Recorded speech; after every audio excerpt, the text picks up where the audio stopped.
Or are they cherries? No, wait, they're berries. Oh my god.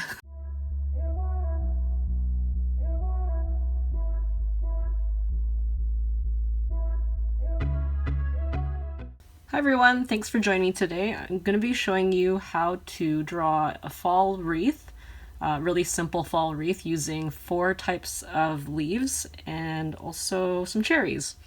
So to get started, you're going to need a couple of tools. I like to use a pencil, but if you're really confident in your drawing, then you can just go right ahead and use a pen. This one's a Micron, can't really read it, but any pen will do. And an eraser, because I'm going to be working with a pencil and I'm going to be needing that to erase any mistakes. So let's get started. So the first leaf will be an oak leaf, and to do that, I'm just going to want to draw a curved line like that. If you can see it. Okay, yeah, so that's just going to be a curved line, and then there's going to be a few like V-shape almost lines coming up.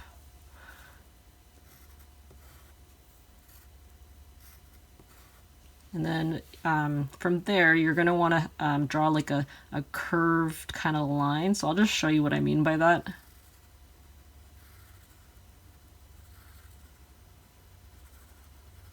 And so it just comes around the top and then around the sides, the same on both sides.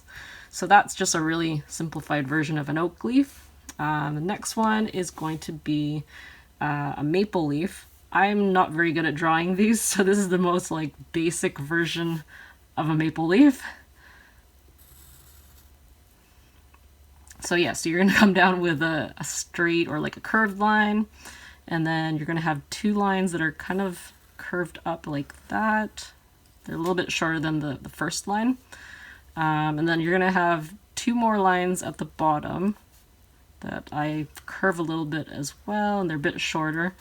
And you're just going to want to draw a line that, I'll just show you what I mean.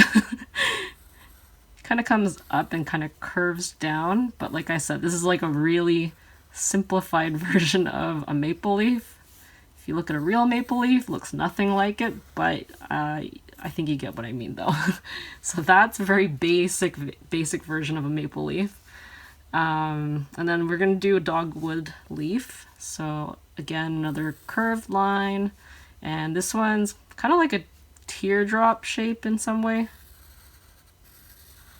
So yeah, so you just come up and around, and then the veins, they come up at more of an angle like that. You can put in as much or as little detail as you want. That's about the most that I'm going to do. And then next we're going to do an ash leaf. So with that one, it's got like a bunch of leaves on one stem. So straight line. And then it's kind of like the dogwood one, where you're going to have V-shapes or V-shaped kind of lines coming out like that. And then you're going to form leaves at each one of these stems.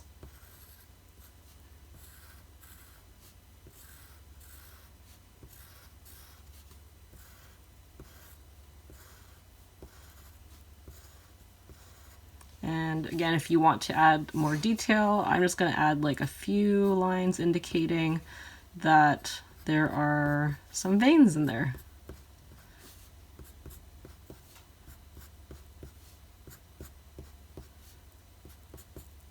And then a really simple version of like some cherries.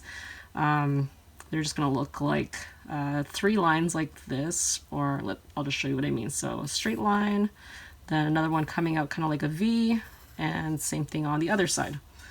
And you're just going to put circles at the end of each point.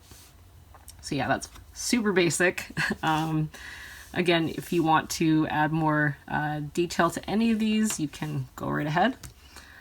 So yeah, so these are going to be the four leaves and the cherry that we're going to use to make our fall wreath. If you want, you can grab something circular, so you can draw a circle for the shape of the wreath, or you can just freehand it like what I'm gonna do. So you can also make this circle as, as large or as small as you want. So I'm just gonna do like not a huge one, but actually pretty small, but there you go. So that's gonna be my circle.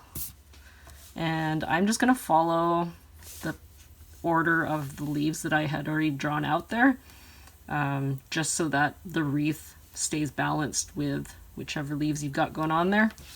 Okay, so let's start with the dogwood.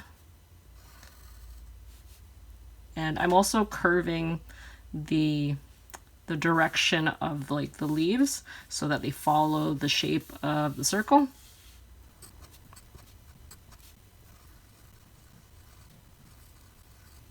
Okay, next we've got the maple leaf.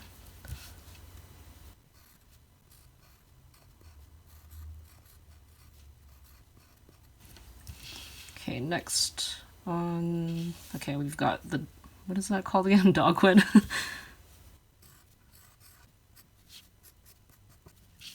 And now we've got the ash bud, or is it ash bud? It's an ash leaf.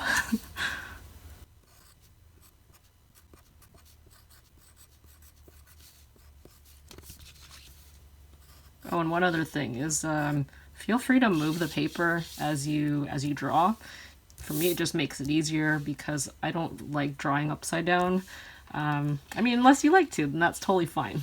So I'm going to go ahead and fast forward the video while I complete the rest of the wreath.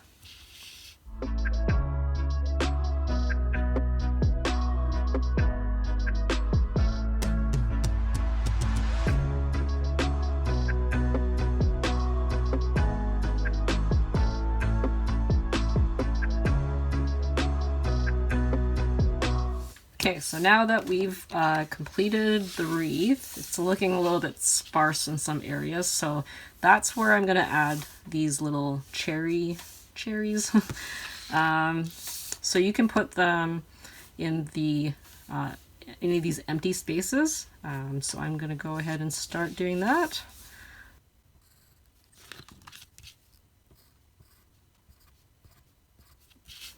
You can put them on the inside or outside, it's totally up to you. And you don't have to like fill it in each space if you don't want to, but I might, I don't know. We'll see how it goes.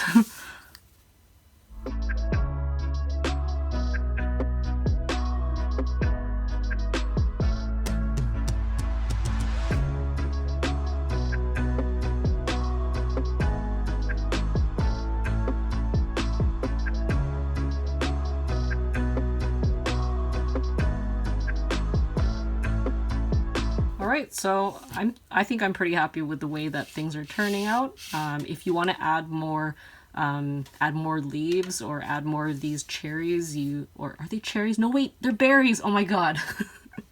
Okay. Feel free to add all of those extra little pieces if you want. I'm gonna fast forward the video and I'm going to ink everything up, and you can just watch as I do that.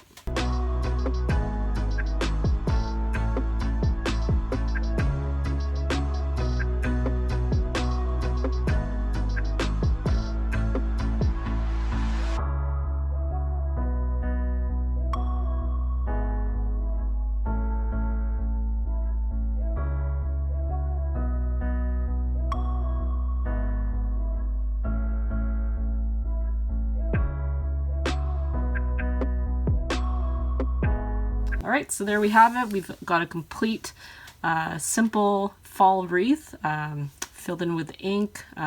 Just make sure that you wait for the ink to dry before you erase the pencil marks. If you want, you can go ahead and also fill it in with some color. For the center, you can write something, you can write a quote or a word or draw something else in there if you feel like. But yeah, if you found this video helpful, please like this video and also subscribe to my channel, Chnar Design Co. If you recreate this wreath and you post it on somewhere like Instagram, make sure that you tag me. I'm on there under the same name, Chnar Design Co. Until next time, bye guys!